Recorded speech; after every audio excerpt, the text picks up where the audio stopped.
Hi guys, आज हम लोग इस वीडियो में देखने वाले हैं 10th क्लास का विज्ञान यानी कि साइंस का क्या देखना है, ऑब्जेक्टिव क्वेश्चन दिखना है। और कितना दिखना है तो वह 200 जो कि वीवीआई ऑब्जेक्टिव क्वेश्चन है। यदि आप इसको एग्जाम की दृष्टि से देखते हैं तो यह आपके लिए बहुत ही काफ़ी ज़्यादा इम्पोर्टेंट क्वेश्चन होगा। तो आप इसको लास्ट तक देखिएगा, आपको इसमें कितना मिलेगा तो 200 जो कि वीवीआई ऑब्जेक्टिव क्वेश्चन होगा। तो आप वीडियो को बिना स्किप किए हुए वीडियो को लास्ट तक देखिएगा, क्योंकि आपको क्वेश्चन ही नहीं बल्कि आपको उसमें आंसर के साथ आपको मिलेगा। तो इससे पहले हम इसका एक वीडियो बना चुके हैं, यानी वह जो वीडियो का था वह पार्ट 1 था और ये जो होगा वीडियो वह पार्ट 2 होगा। यानी इसके पहले हम जो वीडियो बना चुके हैं, यदि आप उसको अभी तक नहीं देखे हैं तो आप उसको प्लेलिस्ट में पड़ा हुआ है या इसमें हम डिस्क्रिप्शन में लिंक दे दिए हैं नीचे, उसमें आप जाकर देख सकते हैं वीडियो को। वीडियो के अंत में जो होगा उसमें आपको इसका आंसर शीट भी देखने को मिलेगा। क्या मिलेगा? आंसर शीट मिलेगा। तो आप उसका स्क्रीनशॉट ले सकते हैं और उसको देख सकते हैं अच्छी तरह से। तो चलिए बिना देर किए हम वीडियो को शुरू करते हैं। आप यहाँ पे भी देख सकते हैं कि लिखा हुआ है साइंस ऑब्जेक्टिव पार्ट 2, यानी यह जो होगा वीडियो का पार्ट 2 होगा। तो चलिए हम फर्स्ट क्वेश्चन देखते हैं। हमारा फर्स्ट क्वेश्चन कह रहा है एक कूलम्ब विद्युत आवेश कितने प्रोटोनों से बनता है। इन कितने प्रोटॉन से बनता है तो हमारा एक कूलम्ब विद्युत आवेश जो होता है वह 1.6 गुने 10 का घात, यानी 10 का घात कहने का मतलब है कि 10 का पावर जो होता है वह 19 होता है।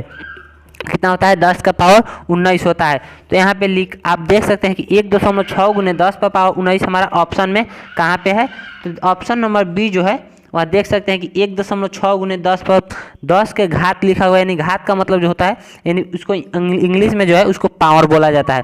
तो 10 के घात 19 यहाँ पे दिया हुआ है। तो हमारे एक नंबर का जो राइट आंसर हो जाएगा वह हो जाएगा बी नंबर। यानी कोई पूछेगा कि एक कूलम्ब विद्युत आवेश कितने प्रोटॉन से बनता है तो 1.6 गुने 10 के घात 19।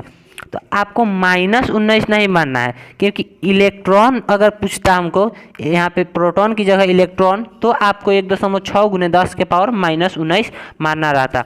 परंतु इसमें हम उसे प्रोटॉन, तो प्रोटॉन जो है वह धनावेशित कण है और इलेक्ट्रॉन ऋणावेशित कण है। तो हमको मानना है क्या, हमसे पूछ रहा है प्रोटॉन, तो प्रोटॉन के लिए प्रोटॉन जो है वह धनावेशित कण है, तो इसके लिए हमारा जो घात होगा वह धनात्मक होगा, यानी 1.6 गुने 10 के घात 19 होगा। तो हमारा एक नंबर का जो राइट आंसर हो जाएगा वह बी नंबर हो जाएगा। चलिए दोस्तों नेक्स्ट क्वेश्चन की ओर बढ़ते हैं। नेक्स्ट क्वेश्चन तो कह रहा है 2 नंबर जो क्वेश्चन है वह कह रहा है चंद्रमा पर खड़े अंतरिक्ष यात्री को आकाश प्रतीत होता है। तो दोस्तों चंद्रमा पर जो खड़े यात्री है उनको आकाश प्रतीत होता है, वह कैसा रंग का प्रतीत होता है, यानी उसको आकाश कैसा दिखाई देता है, वहाँ से किस कलर का दिखाई देता है, तो वह है काला, यानी काला दिखाई देता है। उसको किस कलर का दिखाई देता है? काला दिखाई देता है। तो हमारा ऑप्शन कहाँ पे यह है काला, ऑप्शन नंबर डी जो है वह काला दिया हुआ है, यानी हमारा 2 नंबर का जो राइट आंसर हो जाएगा वह डी नंबर हो जाएगा। चलिए दोस्तों नेक्स्ट क्वेश्चन की ओर बढ़ते हैं।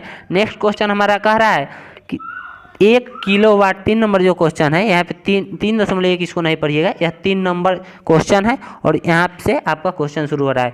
यानी 1 किलोवाट घंटा निम्नलिखित में किसके बराबर होता है, यानी 1 किलोवाट घंटा होता है। इसको आपको हिंदी में लिखा हुआ है 1 किलोवाट घंटा, इसको आप लिख सकते हैं 1 kWh, यानी किलो वाट घंटा। के से किलो, डब्ल्यू से वाट और एच से आवर, यानी घंटा होता है। तो आप यहाँ यह क्वेश्चन जो है आपको इस प्रकार से भी देखने को मिलेगा, यानी यहाँ पे लिखा हुआ मिलेगा कि 1 kWh, यानी तो इसको आपको पढ़ना है किलोवाट घंटा। तो निम्नलिखित में किसके बराबर होता है, तो वह 1 किलोवाट घंटा जो है वह किसके बराबर होता है, तो दोस्तों 1 किलोवाट घंटा जो है वह 3.6 गुने 10 के घात 6 जूल के बराबर होता है। और जूल के जगह जूल जो है उसको जे से सूचित किया जाता है, तो जूल के जगह पे जे भी लिखा हुआ आपको मिल सकता है। तो उसके लिए आप टेंशन नहीं लीजिएगा, क्योंकि यार जूल का मतलब जूल जो है वह जे से, इसका संकेत है, जूल को जे से सूचित किया जाता है। ठीक, तो 1 किलोवाट घंटा 3.6 गुने 10 के घात 6 जूल के बराबर होता है। तो 3 नंबर का जो हमारा राइट आंसर हो जाएगा वह सी नंबर हो जाएगा। चलिए दोस्तों नेक्स्ट क्वेश्चन की ओर बढ़ते हैं। नेक्स्ट क्वेश्चन हमारा 4 नंबर जो क्वेश्चन है वह कह रहा है किसमें अलैंगिक जनन मुकुलन द्वारा होता है, यानी अलैंगिक जनन मुकुलन द्वारा किसमें होता है। तो ऑप्शन देख सकते हैं यहाँ पे दिया हुआ है ईस्ट में, प्लाज्मोडियम में, अमीबा में, इनमें से कोई नहीं। तो हम जानते हैं कि अलैंगिक जनन, मुकुलन द्वारा अलैंगिक जनन है वह किस में होता है? तो ईस्ट में होता है। किस में होता है? ईस्ट में, यानी मुकुलन द्वारा अलैंगिक जनन ईस्ट में होता है। तो 4 नंबर का हमारा राइट आंसर क्या हो जाएगा? ए नंबर। ठीक, अगला क्वेश्चन हमारा कह रहा है, यानी नेक्स्ट क्वेश्चन जो है 5 नंबर क्वेश्चन जो कह रहा है वह है ग्वाइटर अथवा घेंघा रोग पनपता है। यानी आप देख सकते हैं कि किसी के पास, आप गांव में भी देखते होइएगा, जैसे किसी का गर्दन जो है वह थोड़ा मतलब कि नीचे की तरफ लटक जाता है, यानी उसमें आपको दिखाई देता है थोड़ा गर्दन जो है वह मोटापन की तरह हो जाता है, उसमें घेंघा की तरह निकल जाता है, तो उसी को घेंघा रोग बोला जाता है। ठीक, तो वह जो है किस की कमी से होता है, यानी ग्वाइटर अथवा घेंघा रोग जो है वह क्यों पनपता है, यानी कैसे पनपता है, किस चीज़ की कमी से? तो वह जो है आयोडीन की कमी से पनपता है। यानी आयोडीन की कमी जब हो जाती है हमारे शरीर में तो उससे घेंघा रोग पनपता है। तो 5 नंबर का जो हमारा राइट आंसर हो जाएगा वह हो जाएगा बी नंबर। बी नंबर हो जाएगा राइट आंसर। तो चलिए दोस्तों नेक्स्ट क्वेश्चन की ओर बढ़ते हैं। नेक्स्ट क्वेश्चन हमारा कह रहा है, 6 नंबर जो क्वेश्चन है वह कह रहा है समतल दर्पण द्वारा बना प्रतिबिंब होता है। यानी समतल दर्पण में जो प्रतिबिंब बनता है वह कैसा होता है? वास्तविक, ऑप्शन देख सकते हैं यहाँ पे दिया हुआ है, वास्तविक, काल्पनिक, ए और बी दोनों, इनमें से कोई नहीं। तो आप जान सकते हैं कि समतल दर्पण में जो है वह किसी भी वस्तु का प्रतिबिंब जो बनता है वह काल्पनिक बनता है। हमेशा क्या बनता है? समतल दर्पण में जो है वह किसी भी वस्तु का प्रतिबिंब काल्पनिक बनता है। तो यहाँ पे यदि उसमें वास्तविक और काल्पनिक दोनों बनता तो हम यहाँ ए और बी दोनों मारते, लेकिन उसमें क्या है? केवल काल्पनिक बनता है। यानी समतल दर्पण द्वारा जो आप देख सकते हैं आपके घर में जो होता है, जो आप जिसमें अपना चेहरा देखते हैं, सामान्यतः घर में सभी के घर में यह मिलता है, जो शीशा होता है उसमें जो आपका प्रतिबिंब बनता है आप उसमें देख सकते हैं। तो उसमें किस प्रकार का प्रतिबिंब बनता है? आपका काल्पनिक प्रतिबिंब बनता है। तो हमारा 6 नंबर का जो राइट आंसर हो जाएगा वह बी नंबर हो जाएगा। आपको अच्छी तरह से समझ में आया होगा।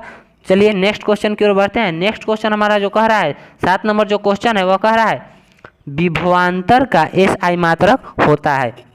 यानी विभवांतर का एसआई मात्रक होता है। विभवांतर को जो है उसको भी द्वारा सूचित किया जाता है। ठीक है, तो विभवांतर का एसआई मात्रक हमसे पूछ रहा है। यानी एसआई मात्रक यानी एसआई, इसको इंग्लिश में बोला जाता है एसआई यूनिट। ठीक, यहाँ इसको इंग्लिश में क्या बोला जाता है? एसआई यूनिट, और हिंदी में इसको एसआई मात्रक भी बोला जाता है। तो विभवांतर का जो एसआई मात्रक है वह होता है वोल्ट। क्या होता है? वोल्ट होता है। यानी वोल्ट होता है, जिसको वो नहीं होता है, वोल्ट होता है। ठीक, जिसको हम लोग भी से सूचित करते हैं। ठीक, तो 7 नंबर का जो राइट आंसर हो जाएगा वो हो जाएगा सी नंबर। चलिए दोस्तों नेक्स्ट क्वेश्चन की ओर बढ़ते हैं। नेक्स्ट क्वेश्चन हमारा जो है वह कह रहा है 8 नंबर जो क्वेश्चन है, यहाँ पे आप देख सकते हैं, कह रहा है कि लघु पतन के समय परिपथ में विद्युत धारा का मान होगा। यानी लघु पतन के जब समय होता है उसमें विद्युत धारा का मान क्या होता है? यानी तो ऑप्शन यहाँ पे दिया हुआ है, बहुत अधिक होता है, बहुत कम होता है, 3 एम्पियर होता है, 4 एम्पियर होता है। तो आप जानते हैं कि लघु पतन जब होता है, यानी लघु पतन के समय विद्युत परिपथ में जो विद्युत धारा का मान होता है वह मतलब कि जो है वह काफ़ी अधिक होता है। क्या होता है? अधिक होता है। लघु पतन के समय विद्युत धारा का मान क्या होता है? परिपथ में अधिक हो जाता है, यानी बहुत ज़्यादा अधिक बढ़ जाता है, तो उसे ही लघु पतन कहा जाता है। तो आप यहाँ देख सकते हैं कि जो बहुत ऑप्शन में क्या दिया है? ए नंबर में दिया हुआ है बहुत अधिक, और बी में है बहुत कम, 3 में है एम्पियर, और डी में है यानी 4 एम्पियर। तो हम जानते हैं कि लघु पतन के समय परिपथ में विद्युत धारा का मान जो है वह बहुत अधिक हो जाता है। तो हमारा 8 नंबर का जो राइट आंसर हो जाएगा वह क्या हो जाएगा? ए नंबर। यानी ए नंबर जो है वह बिल्कुल राइट आंसर है। चलिए नेक्स्ट क्वेश्चन की ओर बढ़ते हैं। नेक्स्ट क्वेश्चन जो हमारा कह रहा है, वो 9 नंबर जो क्वेश्चन है वह कह रहा है हमारा शरीर किस पीएच परास के बीच कार्य करता है। यानी हमारा शरीर जो है वह किस पीएच मान के बीच कार्य करता है। तो आप जान सकते हैं कि हमारा शरीर जो है वह 7.0 से लेकर 7.8 के बीच कार्य करता है। यानी 7.0 से 7.8 परास के बीच कार्य करता है।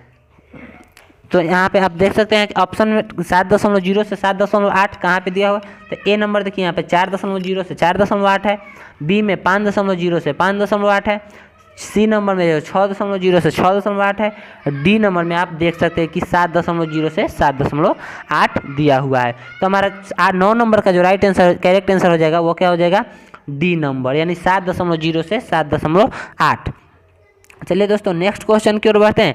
नेक्स्ट क्वेश्चन हमारा कह रहा है स्वपोषी पोषण के लिए आवश्यक है, यानी जो स्वपोषी पोषण है उसके लिए क्या क्या चीज़ आवश्यक है। ठीक, तो स्वपोषी पोषण के लिए जो आवश्यक है वह है, ऑप्शन में यहाँ पे दिया हुआ है कि कार्बन डाइऑक्साइड CO2 दिया हुआ है। तो CO2 जो है वह कार्बन डाइऑक्साइड, CO2 इंग्लिश में लिखते हैं इसको संकेत से, यानी कार्बन का संकेत C और ऑक्सीजन का संकेत O होता है, और इसे 2 इसमें अणुसूत्र जोड़ लगा देते हैं तो यह CO2 होता है, यानी कार्बन डाइऑक्साइड। डाई का मतलब 2 होता है, आप इसमें हिंदी में भी लिखा हुआ होता है कार्बन डाइऑक्साइड, यानी ऑक्साइड कितना है, 2 है। तो यहाँ पे देख सकते हैं C1 और O2 यहाँ पे हो गया, तो CO2 हो गया। 1 के हम लोग नहीं लिखते हैं तो CO2 लिखते हैं, यही कार्बन डाइऑक्साइड का संकेत, यानी हम लोग रासायनिक नाम उसको जो इंग्लिश नाम होता है उसको उसी का अक्षर फर्स्ट लेटर लेकर संकेत में लिखते हैं। तो यहाँ पे ऑप्शन में दिया है ए नंबर CO2, बी नंबर यानी क्लोरोफिल, सी नंबर जो है वह सूर्य प्रकाश दिया हुआ है, और डी में दिया हुआ है इनमें से सभी।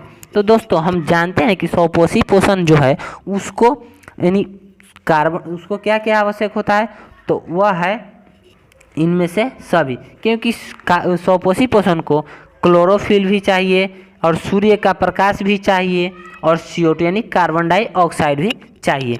तो यहाँ पे हमारा ऑप्शन डी नंबर दिया हुआ है वह इनमें से सभी होगा। तो 10 नंबर का जो राइट आंसर हो जाएगा वह डी नंबर हो जाएगा। चलिए दोस्तों नेक्स्ट क्वेश्चन की ओर बढ़ते हैं। नेक्स्ट क्वेश्चन हमारा क्या है, नेक्स्ट क्वेश्चन जो है वह 11 नंबर क्वेश्चन है और कह रहा है कि क्लोरोफिल वर्णक का रंग है, यानी उसका रंग क्या है। क्लोरोफिल जो होता है वर्णक उसका रंग कैसा होता है, हरा होता है, नीला होता है, लाल होता है या सफ़ेद होता है। तो क्लोरोफिल जो है उसका रंग जो है वह हरा होता है। कैसा होता है, हरा होता है, यानी 11 नंबर का जो राइट आंसर है वह ए नंबर हो जाएगा। क्या, ए नंबर। चलिए नेक्स्ट क्वेश्चन की ओर बढ़ते हैं। नेक्स्ट क्वेश्चन हमारा कह रहा है 12 नंबर जो क्वेश्चन है वो कह रहा है स्पेक्ट्रम प्राप्त करने के लिए किसका उपयोग होता है, यानी वर्णपट जो होता है उसी को स्पेक्ट्रम बोला जाता है। तो स्पेक्ट्रम को प्राप्त करने के लिए किसका उपयोग होता है, तो हम जानते हैं कि यानी इसमें ऑप्शन दिया हुआ है कांच की झिल्ली, अवतल दर्पण, उत्तल लेंस और डी में है प्रिज्म। तो हम जानते हैं कि स्पेक्ट्रम जो है उसको प्राप्त करने के लिए इसको आपको अच्छी तरह से बहुत ही काफ़ी विस्तार से इसको फिजिक्स में आपको पढ़ना है, जो कि दीर्घ क्वेश्चन में भी यह पूछता है, इसको सिद्ध करके भी बताना है। तो इसमें हम लोग उसमें हमको दिखाया गया है अच्छी तरह से कि उसमें जो है स्पेक्ट्रम हमको जो प्राप्त होता है वह क्या चीज़ से प्राप्त होता है, यानी प्रिज्म से प्राप्त होता है। ठीक, प्रिज्म से प्राप्त होता है। तो हमारा 12 नंबर का जो राइट आंसर हो जाएगा वो हो जाएगा डी नंबर, यानी स्पेक्ट्रम प्राप्त करने के लिए हमको किसका उपयोग होता है, जो वह है प्रिज्म का उपयोग होता है। तो चलिए दोस्तों नेक्स्ट क्वेश्चन की ओर बढ़ते हैं। नेक्स्ट क्वेश्चन हमारा 13 नंबर जो क्वेश्चन है वह कह रहा है किस उपकरण में धन यानी प्लस और ऋण यानी माइनस, यहाँ पे दिया हुआ है, का चिन्ह नहीं होता है, यानी धन कहने का मतलब प्लस और ऋण कहने का मतलब माइनस। उसमें जो है यानी किस उपकरण, इसमें जो ऑप्शन दिया हुआ है ए नंबर में दिया है ए मीटर, बी में दिया है वोल्ट मीटर, सी में दिया है कुंडली में और डी में दिया है विद्युत सेल में। हमसे पूछ रहा है कि इन चारों ऑप्शन में से किस में जो है धन यानी प्लस और ऋण यानी माइनस का चिन्ह नहीं होता है। तो हम जानते हैं कि कुंडली जो है, कुंडली यानी सी नंबर में जो दिया है इस कुंडली में धन और ऋण का चिन्ह नहीं होता है। किस में नहीं होता है, कुंडली में। तो हमारा 13 नंबर का जो राइट आंसर है वह क्या हो जाएगा, सी नंबर, यानी हमसे पूछा है किस उपकरण में धन और ऋण का चिन्ह नहीं होता है, तो वह होगा कुंडली में। तो 13 नंबर का राइट आंसर क्या हो जाएगा, सी नंबर। चलिए दोस्तों नेक्स्ट क्वेश्चन की ओर बढ़ते हैं। नेक्स्ट क्वेश्चन हमारा कह रहा है 14 नंबर जो क्वेश्चन है वह कह रहा है निम्नांकित में कौन लवण है, यानी निम्नांकित में कौन लवण है। तो देखिए दोस्तों इसमें HCl दिया हुआ है, यहाँ पे ऑप्शन में ए नंबर। HCl जो है वह अम्ल है, क्या है, अम्ल है। HCl अम्ल है, यानी हाइड्रोक्लोरिक अम्ल है, यह हाइड्रोक्लोरिक अम्ल का संकेत है। HCl अम्ल है। और NaOH जो है वह क्या है, यह क्षार है दोस्तों, यह क्या है, क्षार है, यानी NaOH जो है वह क्षार है, यानी Na सोडियम का संकेत है और OH सोडियम हाइड्रोक्साइड होता है, यह है क्षार।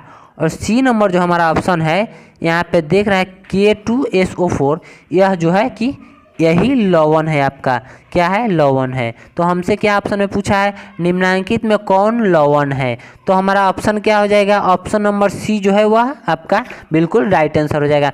क्योंकि अम्ल पूछता तो हमारा ए नंबर था HCl, क्षार जो है वह बी नंबर में था, और सी नंबर में यहाँ K2SO4 यानी लवण दिया हुआ है। तो हमसे पूछा है निम्नलिखित में कौन लवण है, तो वह K2SO4 जो है वह लवण है, यानी सी नंबर जो है वह राइट आंसर हो जाएगा। आप दोस्तों जान सकते हैं, और यहाँ पे NH4OH जो दिया हुआ है डी नंबर में, ये भी आपका क्षार ही है। आप जान सकते हैं अधिकतर क्षार जो है उसमें आपको OH लगा हुआ मिलेगा, ठीक। और अम्ल जो होता है उसमें आपको काफ़ी ज़्यादा जो है संकेत में लिखा हुआ है उसमें आपको H देखने को मिलेगा।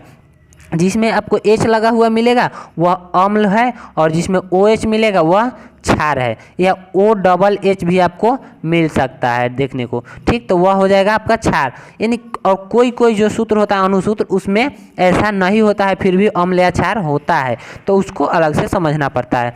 तो यहाँ हमारा 14 नंबर का जो राइट आंसर हो जाएगा वो सी नंबर हो जाएगा। निम्नलिखित में कौन लवण है, तो सी नंबर K2SO4। चलिए दोस्तों नेक्स्ट क्वेश्चन की ओर बढ़ते हैं। नेक्स्ट क्वेश्चन हमारा कह रहा है 15 नंबर जो क्वेश्चन है वो कह रहा है चीनी का रासायनिक सूत्र क्या होता है, यानी इसका रासायनिक सूत्र जो होता है वह क्या होता है। चीनी जो है यह साधारण नाम है, ठीक, क्या है, यह साधारण नाम है, यह साधारण नाम है, और इसका हमसे पूछ रहा है कि रासायनिक सूत्र क्या होता है। तो चीनी का रासायनिक सूत्र जो होता है वह होता है C12H22 और O11 होता है। क्या होता है, C12 यानी C12H22O11 होता है। क्या होता है, C12H22O11 यानी कार्बन 12, हाइड्रोजन 22, ऑक्सीजन 11। तो आपको ऑप्शन में दिख रहा है यहाँ पे सी नंबर जो है दिया हुआ है C12H22O11। तो हमारा ये जो है चीनी का रासायनिक सूत्र होता है। तो यह हमारा इसमें पूछ रहा है चीनी का रासायनिक सूत्र क्या है, तो हमारा ऑप्शन जो सी है वह सी नंबर जो क्या है बिल्कुल राइट आंसर है, यानी 15 नंबर का जो राइट आंसर होगा वह सी नंबर होगा। चलिए दोस्तों नेक्स्ट क्वेश्चन की ओर बढ़ते हैं। नेक्स्ट क्वेश्चन हमारा कह रहा है कि 16 नंबर जो क्वेश्चन है वो कह रहा है कि दाढ़ी बनाने में कौन सा दर्पण उपयुक्त होता है। तो देखिए दोस्तों आपको एक बात और बता दें, आप यदि पहला वीडियो फर्स्ट जो पार्ट बनाए थे यानी वीडियो का जो पार्ट 1 बनाए थे वह आप देखे होइएगा, तो आपको उसमें ये क्वेश्चन देखने को मिला होगा, क्योंकि ये क्वेश्चन आपको उसमें भी था और इसमें भी टाइप हो गया है। तो आप इसके लिए घबराइएगा नहीं कि एक ही क्वेश्चन 2 वीडियो में मिल गया आपको। यह तो और अच्छी बात है कि आपको इस क्वेश्चन का जो है वह रिवीजन भी हो गया, यानी क्या हो गया, साथ साथ इसका रिवीजन भी हो गया। तो चलिए दोस्तों 16 नंबर जो क्वेश्चन है वह कह रहा है दाढ़ी बनाने में कौन दर्पण उपयुक्त होता है। तो दाढ़ी बनाने में हमने आपको पिछला वीडियो में बताया था कि दाढ़ी बनाने में जो है वह अवतल दर्पण उपयुक्त होता है। क्या होता है, अवतल दर्पण का उपयोग किया जाता है। अब क्यों किया जाता है ये भी आपको बताए थे पिछला वीडियो में कि अवतल दर्पण जो है वह किसी भी वस्तु का जो प्रतिबिंब बनाता है वह बहुत ही बड़ा बनाता है, जिससे जो है बाल जो है वह बड़े बड़े नज़र आते हैं और दाढ़ी बनाने में जो है वह आसानी होती है। इसलिए दाढ़ी बनाने में जो है वह अवतल दर्पण का उपयोग किया जाता है। तो हमारा 16 नंबर का राइट आंसर क्या हो जाएगा, बी नंबर। तो चलिए दोस्तों नेक्स्ट क्वेश्चन की ओर बढ़ते हैं। नेक्स्ट क्वेश्चन हमारा 17 नंबर जो क्वेश्चन है वह कह रहा है किस वर्ण का रंग, यानी वर्ण मतलब होता है रंग, यहाँ पे आपको ब्रैकेट में लिखा हुआ है किस वर्ण यानी रंग का तरंग दैर्घ्य सबसे बड़ा होता है। तो दोस्तों आपको एक बात बता देते हैं कि जिसका तरंग दैर्घ्य जो है यानी बड़ा होगा उसका प्रकीर्णन कम होगा।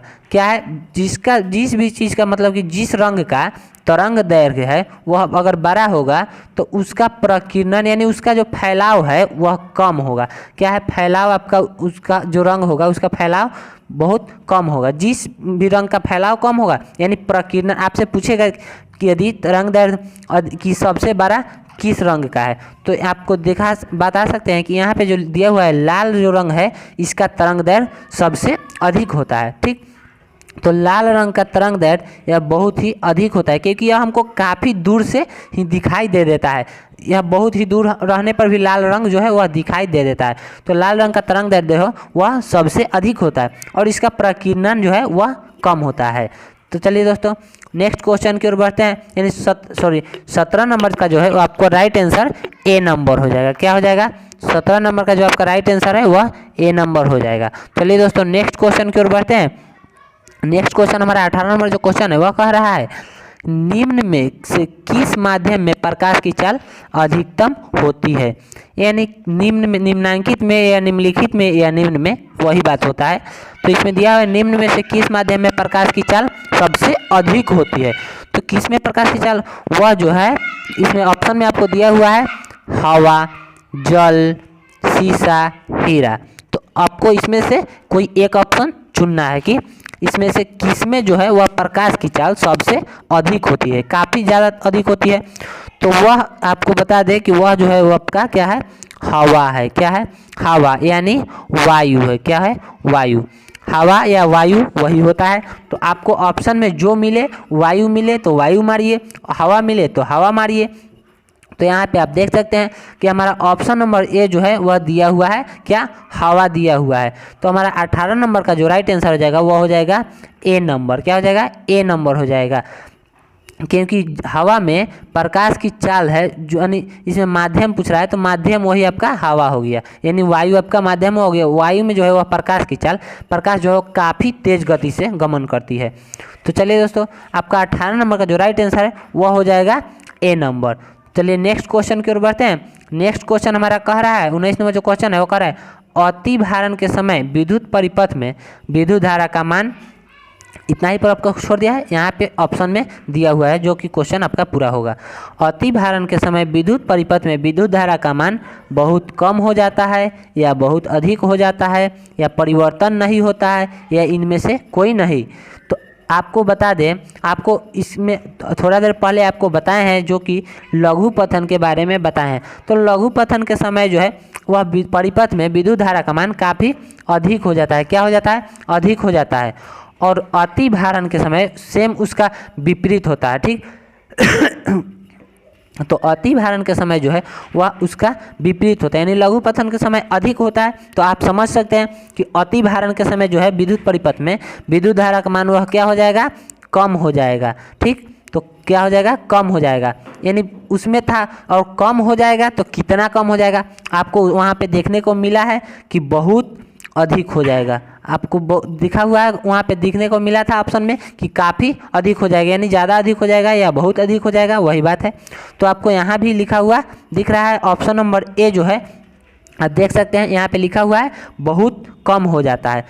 तो क्या हो जाएगा हमारा 19 नंबर का जो राइट आंसर हो जाएगा वह हो जाएगा ए नंबर, यानी अति भारण के समय विद्युत परिपथ में विद्युत धारा का मान बहुत कम हो जाता है। ठीक, चलिए दोस्तों नेक्स्ट क्वेश्चन की ओर बढ़ते हैं। नेक्स्ट क्वेश्चन हमारा कह रहा है 20 नंबर जो क्वेश्चन है वह कह रहा है विरंजक चूर्ण का रासायनिक सूत्र होता है। यानी हमसे पूछ रहा है विरंजक चूर्ण का रासायनिक सूत्र क्या होता है। तो आपको बता दें विरंजक चूर्ण जो है वह कैल्शियम, क्या है, कैल्शियम ऑक्सी क्लोराइड का सूत्र है, यानी कैल्शियम ऑक्सी क्लोराइड। तो कैल्शियम का सूत्र जो है वह Ca होता है और ऑक्सीजन यानी ऑक्सी जो है वह ऑक्सीजन है यानी O होता है, और क्लोराइड जो है वह Cl2 होता है। तो क्या हो गया हमारा CaOCl2। तो हमारा क्या बन रहा है CaOCl2। इसका जो आपको पूछ रहा है कि विरंजक चूर्ण का रासायनिक सूत्र आपसे पूछ रहा है, तो आपका रासायनिक सूत्र जो है यह होगा। और आपसे यदि रासायनिक नाम पूछता तो आपको वहाँ पे हिंदी में लिखा हुआ मिलता इस तरह से, मतलब यह शॉर्ट में लिखा हुआ है, आपको उसमें पूरा लिखा हुआ आपको मिलता कैल्शियम ऑक्सी क्लोराइड। तो वह हो जाएगा आपका रासायनिक नाम, और यह जो है वह रासायनिक सूत्र है।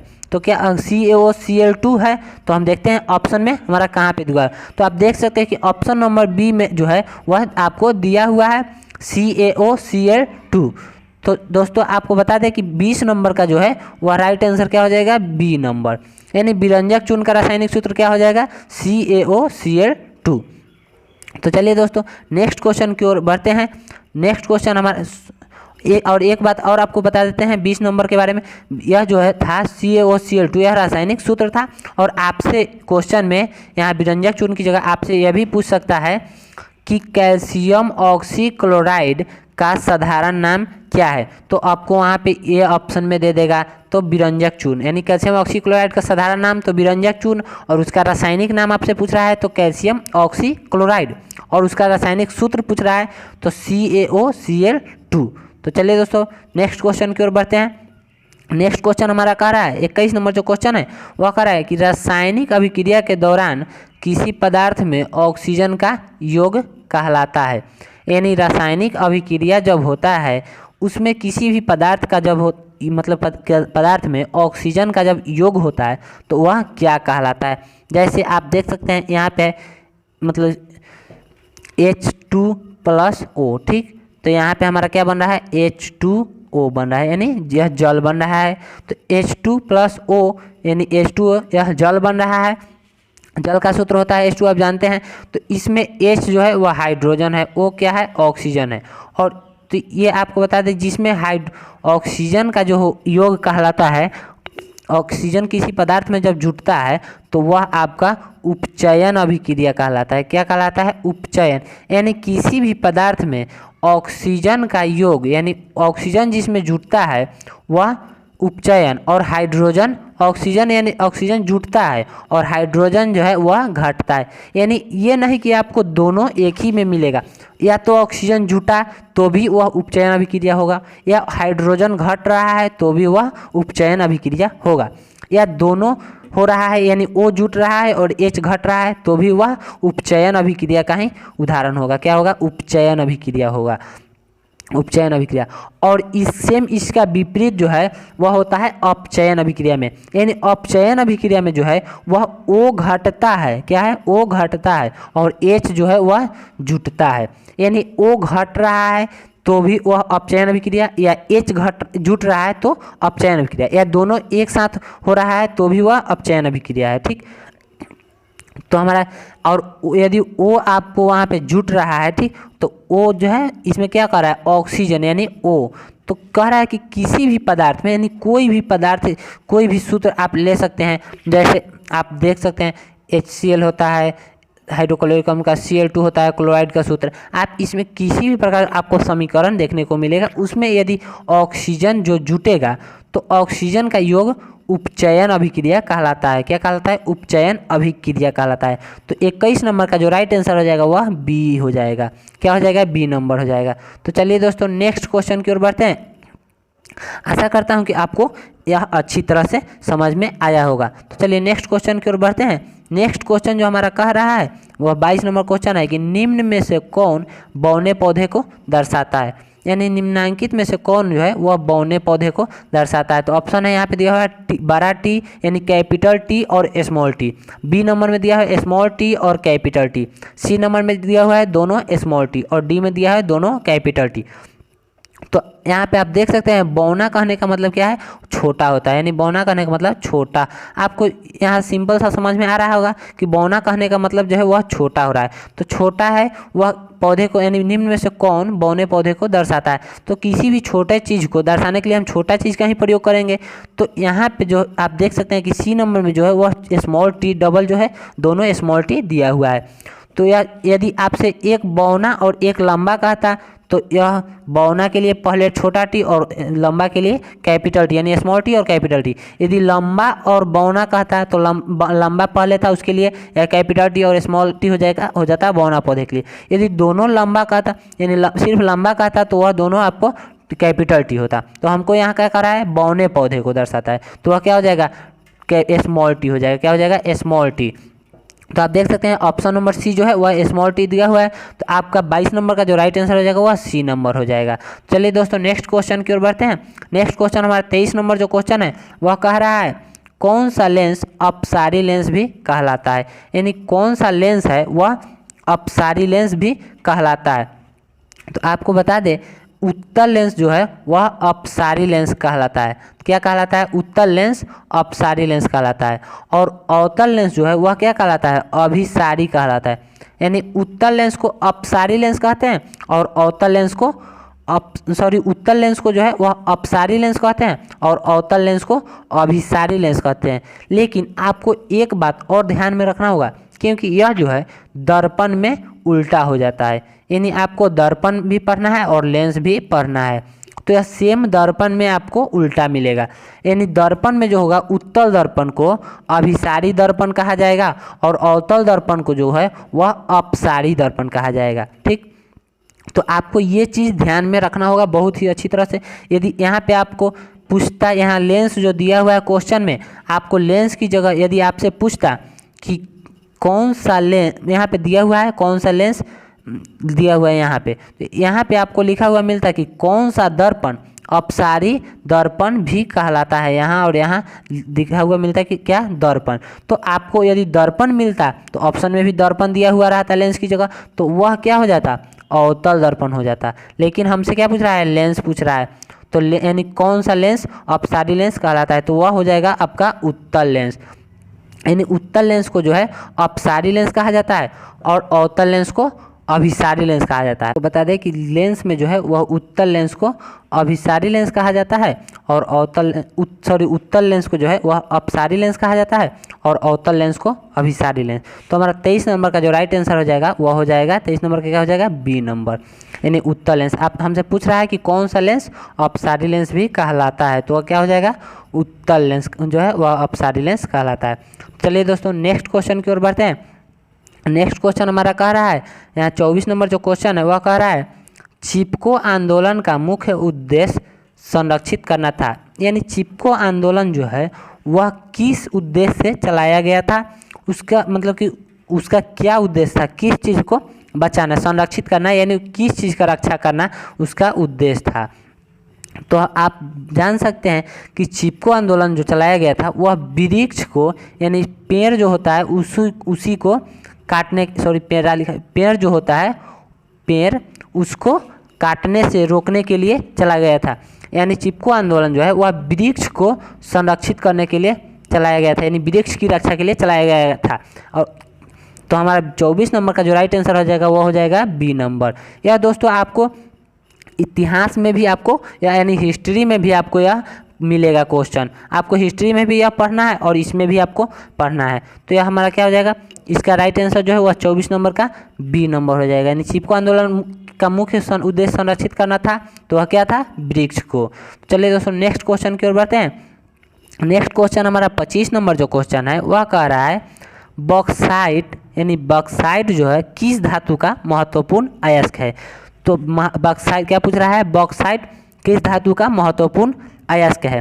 तो बॉक्साइट जो है वह एल्युमिनियम का अयस्क है। क्या है, एल्युमिनियम का। एल्युमिनियम का संकेत जो है वह Al होता है। Al से किसको संकेत, यानी Al जो है एल्युमिनियम का संकेत होता है, एल्युमिनियम को Al से सूचित किया जाता है। ठीक, तो हमारा बॉक्साइट जो है वह एल्युमिनियम का अयस्क है। क्या चीज़ का अयस्क है, एल्युमिनियम का। तो हम यहाँ पे आप देख सकते हैं ऑप्शन नंबर सी जो है एल्युमिनियम दिया हुआ है। तो हमारा 25 नंबर का जो है वह राइट आंसर क्या हो जाएगा, सी नंबर, यानी बॉक्साइट किस धातु का अयस्क है, तो वह एल्युमिनियम धातु का अयस्क है। चलिए दोस्तों नेक्स्ट क्वेश्चन की ओर बढ़ते हैं। नेक्स्ट क्वेश्चन हमारा कह रहा है 26 नंबर जो क्वेश्चन है, इससे पहले आपको एक बात और बताना चाहता हूँ, यदि आप मेरे चैनल पे नए हैं तो चैनल को सब्सक्राइब जरूर कर लें और बेल आइकन प्रेस करना ना भूलें, ताकि आपको इससे के बाद जो हम वीडियो बनाएं तो वह इसका नोटिफिकेशन आप तक तुरंत पहुंच जाए और आप वीडियो को आसानी से देख सकें। तो चलिए दोस्तों हम क्वेश्चन को देखते हैं। हमारा 26 नंबर जो क्वेश्चन है वह कह रहा है लिंग गुणसूत्र का पूर्ण जोड़ा पाया जाता है। यानी लिंग गुणसूत्र जो है उसका पूर्ण जोड़ा किसमें पाया जाता है। यहाँ पर ऑप्शन दिया हुआ है पुरुष में, स्त्री में, पुरुष और स्त्री दोनों में, किसी में नहीं। तो आपको एक बात और बता देते हैं कि इससे पहले जो हम वीडियो बनाए थे, यह वीडियो का पार्ट 1 था, उसमें जो बताए थे कि उसमें आपको बताए हुए थे कि लिंगी गुणसूत्र यानी कितने गुणसूत्र जो है वह कितने होते हैं, यानी लिंगी गुणसूत्र जो है वह कितने होते हैं। तो आपको बताए हुए थे कि उसमें 23 जोड़ा था, जिसमें आपको बताए हुए थे कि 22 जोड़ा अलिंगी गुणसूत्र था और 1 जोड़ा लिंगी गुणसूत्र था। तो यहाँ पे जो है यहाँ पे हमसे पूछ रहा है कि इसमें कि पूर्ण जोड़ा यानी गुणसूत्र जो होता है वह किसी में XY होता है और XX होता है। तो XX जो है वह पूर्ण जोड़ा है, तो किस में पाया जाता है, वह पुरुष में पाया जाता है या स्त्री में पाया जाता है या दोनों में पाया जाता है या किसी में नहीं पाया जाता है। ऑप्शन चारों हमारा है। तो आप जानते हैं कि पुरुष में जो है वह लिंग गुणसूत्र का है जो है वह पुरुष में XY पाया जाता है। क्या पाया जाता है? XY लिंगी गुणसूत्र पाया जाता है। क्या? XY। और स्त्री में जो है वह XX पाया जाता है। तो हमारा पूर्ण जोड़ा क्या है? जोड़ा कहने का मतलब एक सेट, यानी एक ही चीज़ दो होना चाहिए। एक सेट कहने का मतलब वह दो होना चाहिए। तो हमारा यहाँ पे दिख रहा है कि स्त्री में जो पाया जाता है वह XX पाया जाता है, यानी एक्स की संख्या कितनी है? 2। तो यह हो जाएगा आपका एक जोड़ा, यानी लिंग गुणसूत्र जो है वह पूर्ण जोड़ा किस में पाया जाता है? तो वह स्त्री में पाया जाता है। तो हमारा 26 नंबर का जो राइट आंसर हो जाएगा वह हो जाएगा बी नंबर। चलिए दोस्तों नेक्स्ट क्वेश्चन की ओर बढ़ते हैं। नेक्स्ट क्वेश्चन हमारा कह रहा है 27 नंबर जो क्वेश्चन है वो कह रहा है अष्टक नियम का प्रतिपादन किसने किया? यानी अष्टक नियम जो है और हमको जो पढ़ना है अष्टक नियम, यानी केमिस्ट्री में हमको पढ़ना है इसके बारे में। तो केमिस्ट्री में हमको इसके बारे में विस्तार से पढ़ना है। तो अष्टक, इसमें एक पढ़ना है अष्टक नियम। तो वह क्या है? वह न्यूलैंड्स का अष्टक नियम है। किसका है? न्यूलैंड्स का अष्टक नियम। हमको उसमें लिखा हुआ मिलेगा कि न्यूलैंड्स का अष्टक नियम। तो हमसे यहाँ पूछ रहा है कि न्यूलैंड्स एक जो है वह वैज्ञानिक थे। तो यहाँ पे पूछ रहा है कि अष्टक नियम का प्रतिपादन किसने किया? तो वह किसने किया था? न्यूलैंड्स ने किया था। किसने किया था? न्यूलैंड्स ने। तो हमारा इसका आप देख सकते हैं ऑप्शन नंबर बी जो है वह दिया हुआ है न्यूलैंड्स ने। इसमें और भी है डोबेराइनर ने, मेंडलीव ने, हेनरी मोसले ने। तो यह गलत है। अष्टक नियम का जो प्रतिपादन किया था वह न्यूलैंड्स ने किया था। तो 27 नंबर का जो है वह राइट आंसर आपका क्या हो जाएगा? B number. चलिए दोस्तों नेक्स्ट क्वेश्चन की ओर बढ़ते हैं। नेक्स्ट क्वेश्चन जो हमारा 28 नंबर जो क्वेश्चन है वह कह रहा है लोहा एवं इस्पात को सुरक्षित रखने के लिए उन पर किस धातु की, यानी लोहा और इस्पात जो है उसको सुरक्षित रखने के लिए, यानी उसको वो लोहा और इस्पात में जो है वो उसमें बिजली लग जाती है, ठीक, तो वह झड़ने लगता है। तो उसको सुरक्षित यानी उसको अच्छा से रखने के लिए किस धातु की पतली परत उस पर चढ़ाई जाती है, यानी लेप चढ़ाई जाती है? तो वह जो आपको बता दे कि जिंक जो है, जिंक उसी का लेप चढ़ाया जाता है। यानी जिंक जो है वह लोहा से अधिक अभिक्रियाशील है। तो जिंक यानी लोहा एवं इस्पात को सुरक्षित रखने के लिए उस पर क्या चढ़ाया जाता है? जिंक धातु की पतली परत चढ़ाई जाती है। क्या चढ़ाई जाती है? जिंक धातु की पतली परत चढ़ाई जाती है। यानी उस जिंक से उसको लेपित किया जाता है और तो वह सुरक्षित रहता है। यानी 28 नंबर जो है उसका आपका राइट आंसर क्या हो जाएगा? D number. यानी 28 नंबर का आंसर क्या हो जाएगा? D number. लोहा एवं इस्पात को सुरक्षित रखने के लिए किस धातु का परत चढ़ाई जाती है? तो जिंक धातु की। चलिए दोस्तों नेक्स्ट क्वेश्चन की ओर बढ़ते हैं। नेक्स्ट क्वेश्चन हमारा कह रहा है 29 नंबर जो क्वेश्चन है वह कह रहा है आधुनिक आवर्त नियम के अनुसार तत्वों का गुणधर्म, यानी आधुनिक आवर्त नियम जो है उसके अनुसार तत्वों का गुणधर्म किसके समान, मतलब किसके बराबर होता है, यानी किसके समान होता है? तो यह ऑप्शन दिया हुआ है परमाणु द्रव्यमान का आवर्त फलन होता है, या परमाणु संख्या का आवर्त फलन होता है, या परमाणु आकार का आवर्त फलन होता है, या परमाणु आयतन का आवर्त फलन होता है। तो आपको बता दें कि आधुनिक आवर्त नियम के अनुसार जो है वह तत्वों का गुणधर्म वह जो है परमाणु संख्या के आवर्त फलन होते हैं। क्या होते हैं? परमाणु संख्या के आवर्त फलन होते हैं। यानी परमाणु द्रव्यमान नहीं, यहाँ पे आप देख सकते हैं यहाँ सब में परमाणु ही है, लेकिन यहाँ पे परमाणु द्रव्यमान है, यहाँ परमाणु आकार है, यहाँ परमाणु आयतन है और यहाँ परमाणु संख्या है। तो हमारा क्या हो जाएगा? संख्या बनना है। यानी आधुनिक आवर्त नियम के अनुसार जो है वह तत्वों का गुणधर्म परमाणु संख्या का आवर्त फलन है। क्या है? परमाणु संख्या का आवर्त फलन है। तो इसको आपको अच्छी तरह से ध्यान में रखना होगा कि आधुनिक आवर्त नियम के अनुसार तत्वों का गुणधर्म जो है वह परमाणु संख्या के आवर्त फलन है। जैसे परमाणु संख्या आपको आसानी से याद भी होगा या नहीं होगा तो आप इसको याद कर लीजिएगा। जैसे हम आपको याद करते हैं हाइड्रोजन है, हीलियम है, यानी हाइड्रोजन जो है हाइड्रोजन का परमाणु संख्या 1 होती है, हीलियम की परमाणु संख्या 2 होती है, उसी प्रकार लिथियम है उसका परमाणु संख्या 3 होता है। तो यह जो है यानी 3 नंबर पर लिथियम है, 1 नंबर पर हाइड्रोजन है, 2 नंबर पर हीलियम है। इसी प्रकार से आपको याद करना होगा। तो इसमें जो है वह यही इस जो संख्या है 1 2 यहाँ 3 जो है इसी का जो है आधुनिक आवर्त नियम के अनुसार तत्वों का गुणधर्म जो है वह परमाणु संख्या का आवर्त फलन होता है। तो हमारा 29 नंबर जो है इसका राइट आंसर क्या हो जाएगा? B number. चलिए दोस्तों नेक्स्ट क्वेश्चन की ओर बढ़ते हैं। नेक्स्ट क्वेश्चन जो हमारा कर रहा है 30 नंबर जो क्वेश्चन है वह कर रहा है निम्नलिखित में कौन सा बुझा हुआ चूना है। तो हमसे पूछ रहा है कि निम्नलिखित में कौन सा बुझा हुआ चूना है। तो इसमें हम आपको पहले बता देते हैं कि कैल्शियम का सूत्र होता है Ca और ऑक्सीजन O होता है, यानी CaO मिलकर कैल्शियम ऑक्साइड बनाता है। तो यह जो है यह बिना बुझा हुआ चूना है। क्या है? बिना बुझा हुआ चूना है।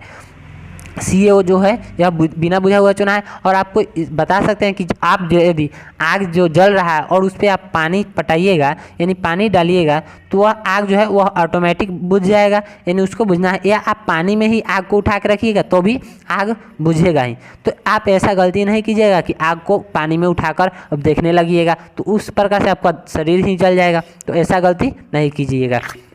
तो चलिए आपको बता दें, अब इसमें क्वेश्चन को बता देते हैं कि यह जो है CaO जो है वह कैल्शियम ऑक्साइड जो है तो वह जो है बिना बुझा हुआ चूना है। तो क्या है? बिना बुझा हुआ चूना। और हमसे यहाँ पूछ रहा है बुझा हुआ चूना।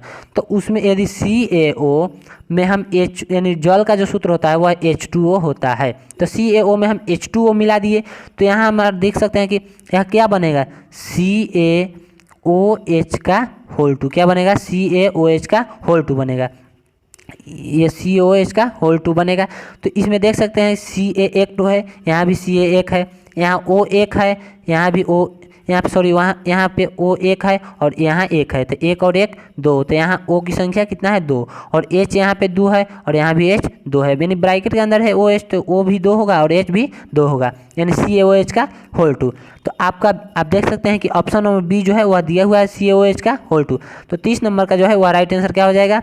B number. तो चलिए दोस्तों इस प्रकार से। और आपको एक चीज़ और बता दें कि आपको हम बोले हुए थे वीडियो को शुरू में कि आपको इसमें अंत में आपको आंसर शीट भी देखने को मिलेगा। तो चलिए आपको बता देते हैं आंसर शीट आपका कहाँ पे है। तो ये रहा आपका आंसर शीट, यानी आप क्वेश्चन देख रहे हैं किस वीडियो जो है वह पार्ट 2 का। तो यहाँ पे लिखा हुआ है आंसर शीट पार्ट 2। तो इसका जो यह पार्ट 2 का जो है वह आंसर है। टोटल जो 30 क्वेश्चन हम बताए हैं आपको, उस 30 क्वेश्चन का इसमें आंसर दिया हुआ है, यानी ऑप्शन उसका दिया हुआ है। यदि वीडियो आपको पसंद आया हो तो वीडियो को लाइक कीजिए, कमेंट कीजिए और अपने दोस्तों के साथ शेयर भी कीजिए। फिर अगले वीडियो में मिलते हैं, तब तक के लिए बाय।